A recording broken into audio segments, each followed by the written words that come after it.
Welcome, welcome. Come a little closer, why don't you? There, that's much better. Now, where to begin? Quis est iste qui venit? 5 simple Latin words. But these words altered a man's life utterly. They could even alter yours. How can such a thing possibly be, you might wonder? Pay close attention.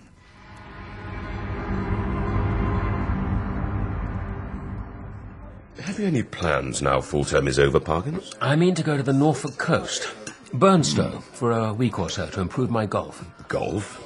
I can't imagine you playing golf, Parkins. There's a science to it, a cause and effect rigour that is most gratifying. I have a regular partner with whom I meet.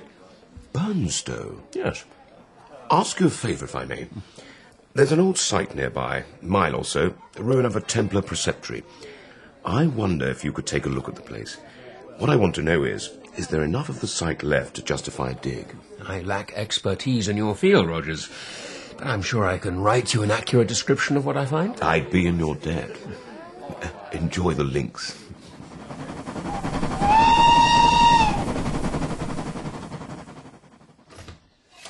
No, Boots. Put the gentleman's cases over there. Oh, a double-bedded room. Did ask for a large room. But I don't need 2 beds. Oh, but look, sir, you've got a good-sized desk, lovely big window looking out to the sea, and perhaps your wife might join you? I'm quite alone in the world, Mrs. Driver, and I'm sure the room will do very well. Bravo, Professor. Thank you, Wilson.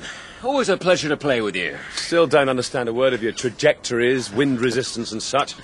I was cavalry, not artillery, you know. Oh, but that was quite a shot. Golf. It's really no more than applied mechanics. Me, I just slug away. And I haven't beaten you yet. So there's something to be said for your system.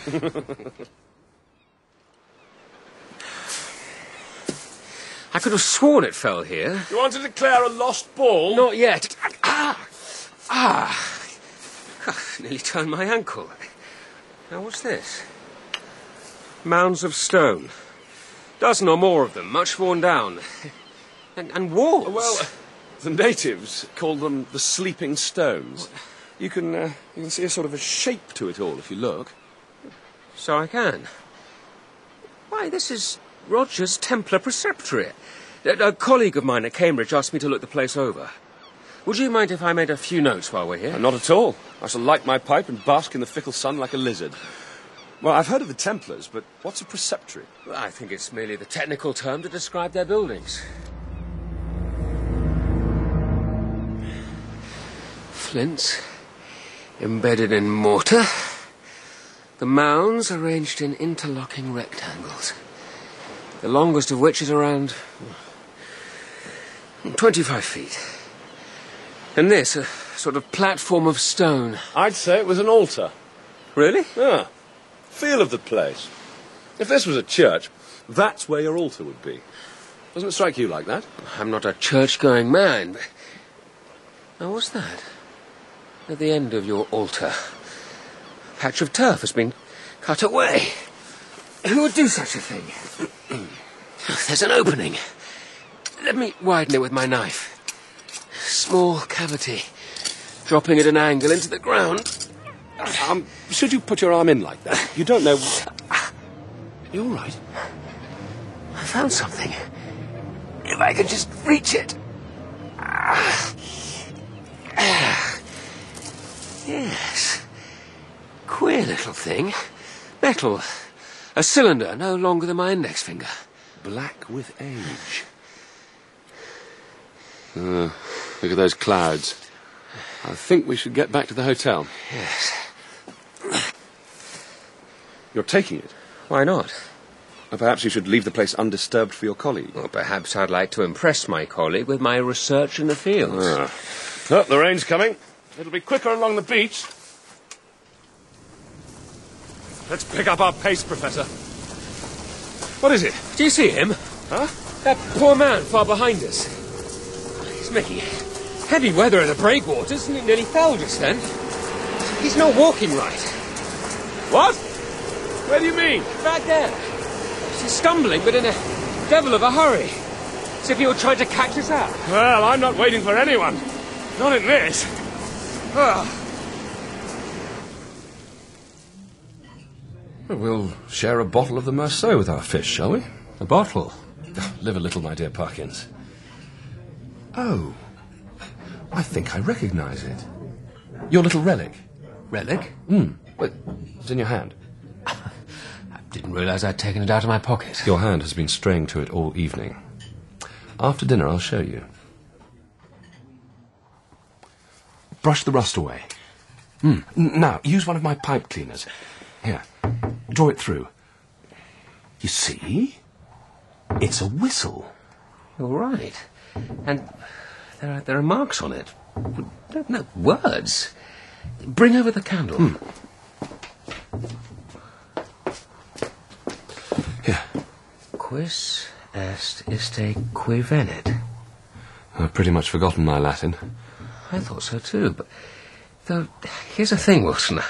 I knew exactly, on looking at the words, what they mean. Who is this? Who is coming? Good Lord. Let me get my lips to it. Think I got the hang of it.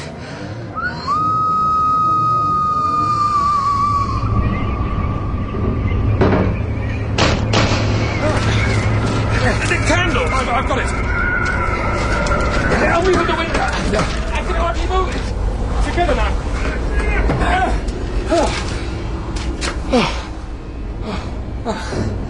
What a force the wind can get up to in minutes. Except... it wasn't exactly minutes, was it? The wind just seemed to explode in an instant, just after you blew... That's East Coast weather for you. Yes. Yes, you must be right. I'll get back to my room. No, hurry. I could send now for a nightcap. I'm for bed.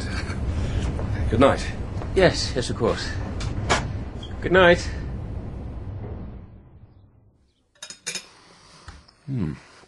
Parkins, you've made a pretty poor attack on your breakfast. I blame the wine, which was no doubt responsible for my dream.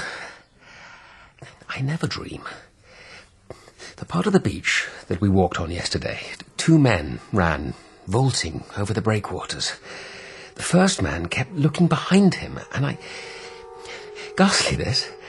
I realised that the person behind was chasing him, moving at startling speed, but not moving as a regular man moves. How so?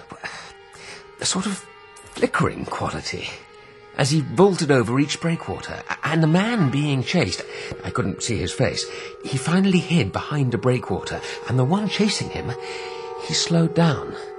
It was as if he couldn't see, came listening for him, or sniffing for him. Sniffing?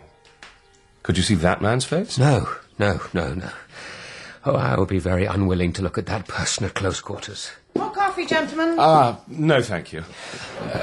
Let's get to the links. A few rounds will blow away those dreams. I shall fetch my coat. Professor Parkins, I meant to ask you, would you like another blanket on your bed? Yes, thank you. Does seem to have turned colder. Well, which bed shall I put it on, then? What do you mean? The one I sleep in, of course. But, well, you seem to have slept in both of them. I had to make them both up. But that's not possible. Oh, excuse me, but the sheets were all crumpled and thrown about as though someone had passed a very bad night. Perhaps they got disarranged. When the wind came. Yes, that must be it.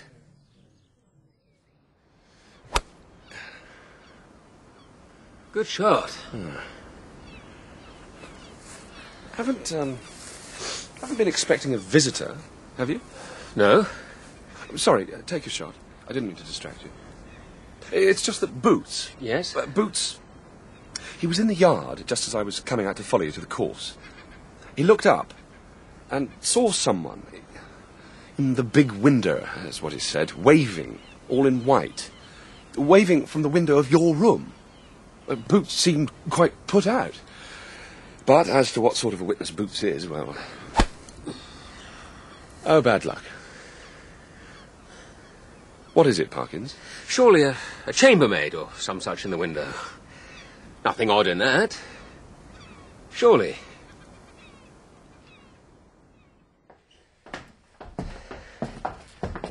Good night, Wilson. Good night.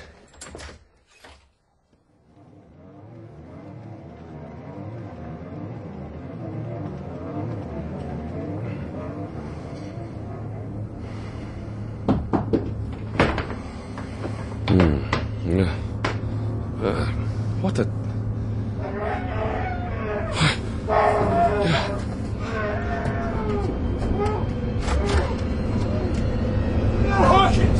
Get him off me! The window, man! You're going to fall! Come on! The wind caught the bedsheet. Let's get you untangled. The wind caught the sheet. No. Sorry, that won't do. It moved. It rose up, and it had the form of a person. It looked for me, but he couldn't see. Then I made a sound. I couldn't help myself, and then he found me. Wilson, he had a face, but not made of skin. There were no eyes, but there were teeth. I could feel them as the face pressed upon my face. The mouth on my mouth.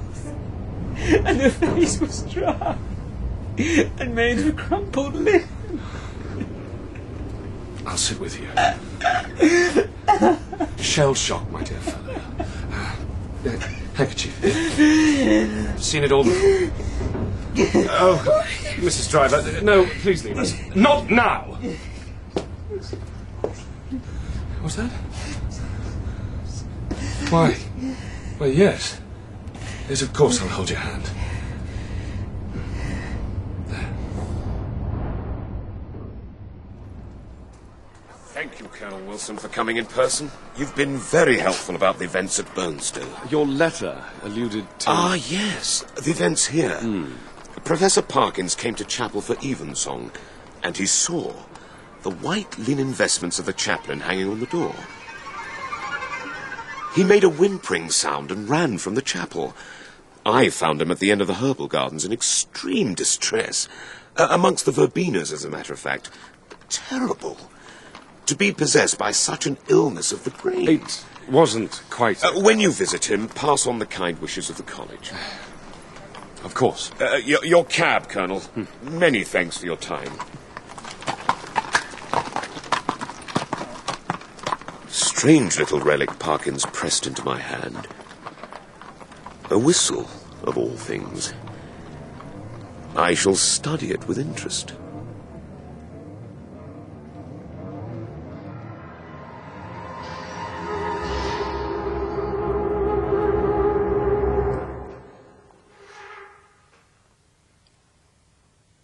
In O Whistle and I'll Come to You, My Lad, M.R. James was played by Derek Jacobi, Parkins by Jamie Glover, and Colonel Wilson by Nicholas Bolton.